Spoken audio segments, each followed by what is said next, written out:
it's a term we're trying to coin a little bit because I think that's a challenge that every organization out there has, which is like, how do you keep your teams aligned? How do you keep the plane flying while you're building it, or whatever that expression is, right? But everything, like the one thing every single organization and sales team and an operations team has out there is that like change is constant, right? Whether it's in your own product and services, whether it's in your processes, whether it's in your tools, like there is so much change and day-to-day decision-making that people need to keep track of.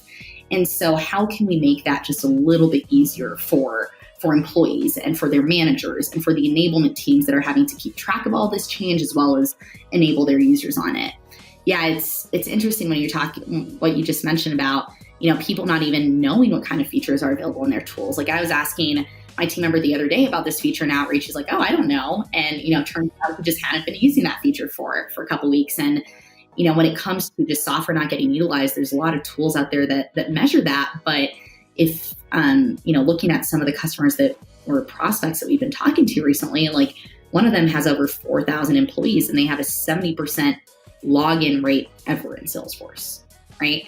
And that goes to show that, just introducing tools, if you don't have the right change management strategy around that, if you don't, properly train your users on how to use them, then it's really hard. And one of the things I was talking with organizations, I'm like, listen, like I can't solve for the fact that people aren't logging into Salesforce, right? Like that at the end of the day, like there's a really interesting Australian study that breaks down, the factors that impact technology adoption.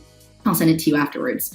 But it really comes down to a couple of different factors. The first one is perceived usefulness, right? Like what are the benefits to that user? Like why, as an employee, do I want to use that tool? What is it going to do for me, right? And to me, you can't do that in a tool, right? That is what your in-person training needs to be focused on. That is what your time with your employees needs to be focused on, is like, here's why we've invested in this tool. Here's how it's going to benefit you and make you better at your job, right? And here's what you can benefit from using it. You're going to get more sales, whatever it is.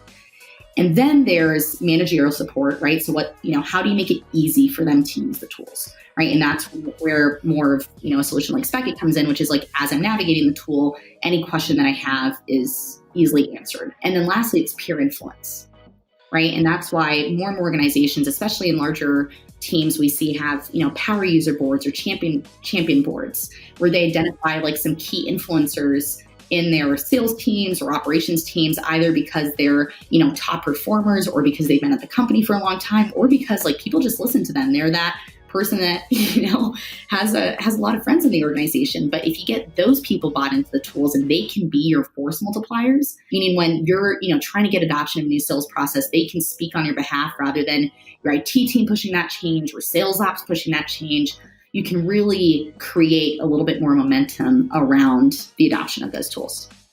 Yeah, I love those three categories: perceived usefulness, manager support, and peer influence. And all three of them, I think, combined together would make for like a great rollout of a new tool or a great ongoing enablement of an existing tool. But to me, that third one you just talked about, pure influence, time and time again, is the one that I see that makes or breaks anything that we use. Anything that we use. If we don't have that third one, forget about it. It's not going to make it.